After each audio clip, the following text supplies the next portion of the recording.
Hi, Andrew. Hey there, how's it going? Thanks for having us today. First off, where are we?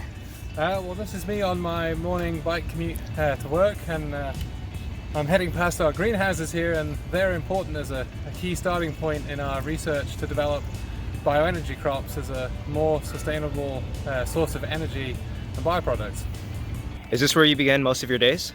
Yes, my office here in the Institute for Genomic Biology is where I spend most of my days, but I'm very lucky. My current job as director of CABI is so fascinating because we have a really highly interdisciplinary team, and so on any given day, on any given week, I could find myself in a huge variety of different locations around our campus. What's a typical day like for you? Well, every day is different, but I particularly enjoy when I get to come out to the field sites here that we have near to our campus. These are the fields that you find in Illinois and the rest of rural America, producing the crops that we need for the food, fuel, fiber and feed that our society relies on. And what is special about these fields? Well, we're incredibly lucky to have these fields right next to campus, and so that enables us to apply a whole range of cutting-edge tools to studying what's going on here in the soil, in the crops, and in their interactions with the atmosphere. So this includes genomics, synthetic biology, remote sensing, artificial intelligence, and those are all things that are being directly applied in these fields. What is growing behind you? This is giant miscanthus, and so this is one of the 3 grasses that CABI is working on as a next generation bioenergy feedstock crop. So what got you into science in the first place?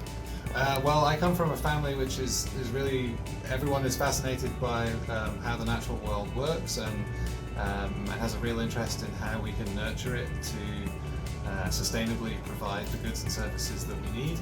And then I also always just found the process of photosynthesis fascinating, both in terms of the mechanisms by which it actually operates, and also its importance in providing all the food that everything in the world needs to survive. That's great. And what are we seeing here? Well, this is Grace, who's a member of my research group, and she's using this microscope to look at the stomatal pores on the leaf surface, and we're looking to understand and to engineer those so that we can produce crops that use less water and are less susceptible to drought stress. Who else works at CABI? Well, CABI is a large team that is made up of 60 professors and around 300 other scientists and students, many of them here at the University of Illinois, but also at our 20 partner institutions that are spread around the country. And a key element of CABI's purpose is to train the people who will form a new bioeconomy workforce. And as we do that, we're looking to diversify that workforce through a series of initiatives, including our RISE, our summer internship program. It also came with a grant from the Department of Energy. Why is federal funding for this research important? So the benefits of meeting our research goal of producing clean bioenergy and bioproducts would be enormous to society. A number of different factors. It would slow the progression of climate change, it would stimulate our economy, and it would produce a more resilient and sustainable agriculture. But it requires a lot of people and equipment to achieve those research and technical goals. And what's going on behind you? So it's loud in here because this is the Integrated Bioprocessing Research Laboratory, and this is where members of our team test the extraction of oil at scale from our CABI crops, and also fermentation methods to upgrade oils and sugars derived from plants into higher value clean bioproducts. You're recently named director of the Center for Advanced Bioenergy and Bioproducts Innovation. What exactly does that mean?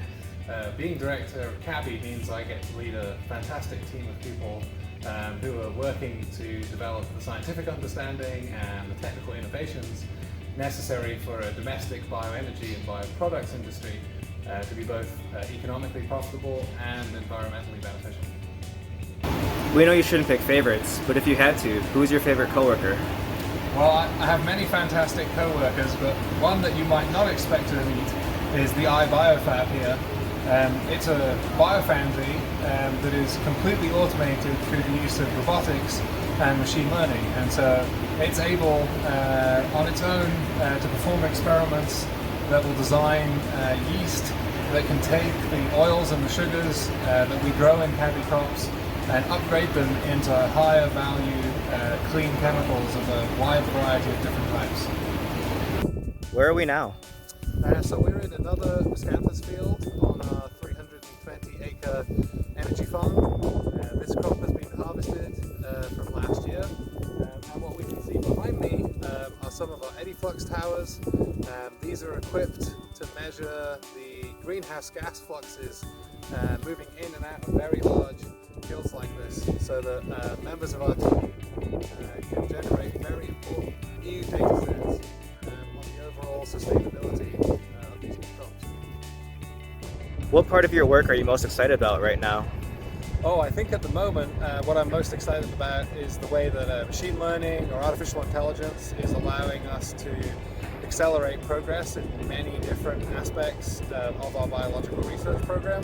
And so this includes evaluating genetic variation in the genomes of the crops we study, using computer vision to accelerate phenotyping of crops with respect to breeding trials, and even using satellite data and high resolution imagery to determine where in the country we would be best off planting new bioenergy crops.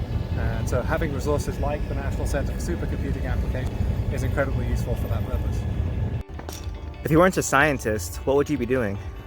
Well, that's a tough question. I'd never be good enough, but if you gave me the opportunity to fantasize, I spent a lot of time here at the University Tennis Centre, and I think being a tennis professional would be a pretty fun life. Think fast. Tea or coffee? Remember, you're British. Coffee, I'm afraid. I'm American now. And where are you off to next? I'm really excited to be heading to Washington, D.C.